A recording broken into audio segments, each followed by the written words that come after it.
Bonsoir à tous, bienvenue au musée des impressionnismes de Giverny pour sa nouvelle exposition Japonisme, Impressionnisme, 120 tableaux et estampes des années 1860 à l'aube du XXe siècle sont à découvrir. Ils nous montrent l'influence des maîtres japonais sur l'ensemble de la création artistique en Europe et aux États-Unis, et c'est tout de suite dans les yeux bien ouverts. L'ouverture commerciale et diplomatique du Japon en 1868 a révélé aux artistes occidentaux une esthétique radicalement différente de celle qui leur était enseignée depuis des siècles, le modèle antique qui régnait depuis la Renaissance. Bien que riche et fondateur, il commençait à s'épuiser. L'art japonais proposait un vocabulaire plastique inédit qui arrivait à point nommé. Les artistes japonais s'intéressaient à quelque chose de beaucoup plus proche, je dirais, des futurs impressionnistes et post-impressionnistes. Ils s'intéressaient à la vie quotidienne, ils s'intéressaient à la nature et ils proposaient une manière de présenter les images, de peindre, de dessiner, radicalement différente de ce que connaissaient les artistes occidentaux. C'est d'abord dans le quotidien que l'on voit l'engouement pour l'art japonais. Kimono, ombrelles, éventails, paravents, mais aussi les estampes japonaises dont les impressionnistes furent de grands collectionneurs. Autant de détails qui apparaissent sur les toiles. Et puis c'est la conception même du tableau qui a évolué. Dans l'art japonais, il n'y a pas de modelé, les formes sont travaillées en aplat. On refuse la symétrie et souvent la perspective. Les artistes occidentaux n'ont pas tout adopté de l'art japonais. Chacun y a puisé son inspiration. Par exemple, Gauguin et les Pont-Aven vont inventer le cloisonnisme qui accuse les cernes et le contour des formes, qui met les couleurs en aplat de manière très très forte, avec une grande intensité. Monet, au contraire, ne s'intéresse pas du tout à l'aplat, mais en tire la leçon d'un art où vraiment l'homme se confond dans une nature toute puissante, où l'homme disparaît véritablement, et aussi dans un travail sur la planéité du tableau, où il affirme petit à petit les deux dimensions du tableau. Il renonce au paysage vu en perspective et petit à petit son attention bascule sur la surface de son étang de Giverny. Cette exposition nous démontre comment le japonisme, véritable choc culturel, a révolutionné l'art occidental à la fin du XIXe siècle en permettant de dépasser la réinterprétation des styles anciens.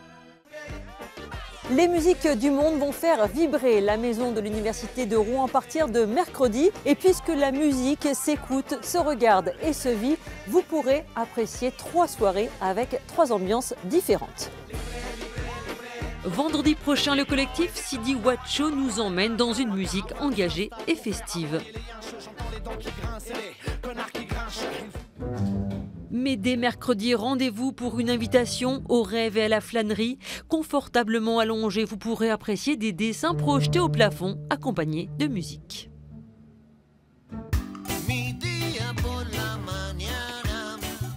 Jeudi aussi à ne pas manquer, Sergent Garcia en tournée pour ses 20 ans de carrière. Un musicien sans frontières, plein d'énergie, qui donne envie de danser.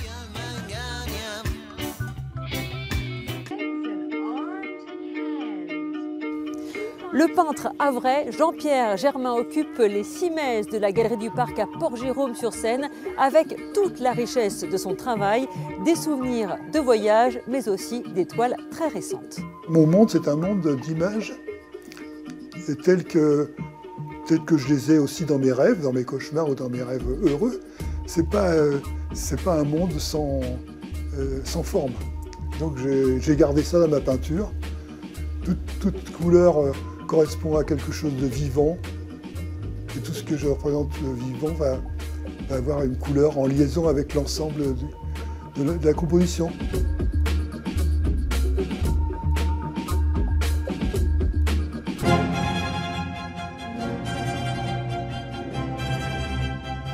Julie Bonnat, à Lillebonne, nous propose une confrontation musicale entre Vivaldi, le génie de la musique baroque, et le maître du tango argentin Astor Piazzolla.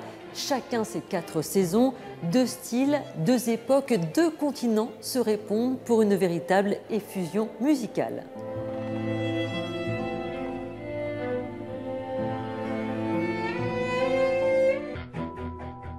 Un spectacle d'hypnose au théâtre à l'Ouest à Rouen avec Hervé Barbereau. Forcément, vous le connaissez, il écume les plateaux de télévision.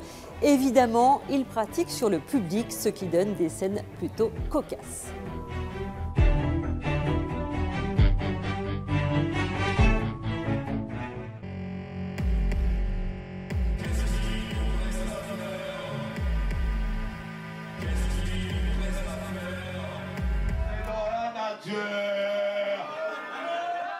Une soirée musicale totalement déjantée ce soir au Silo avec la Ouf Party. C'est à Verneuil, Davre et Diton. Au programme, 3 groupes qui partagent leur grain de folie avec le public sur fond de rap, de punk et d'électro.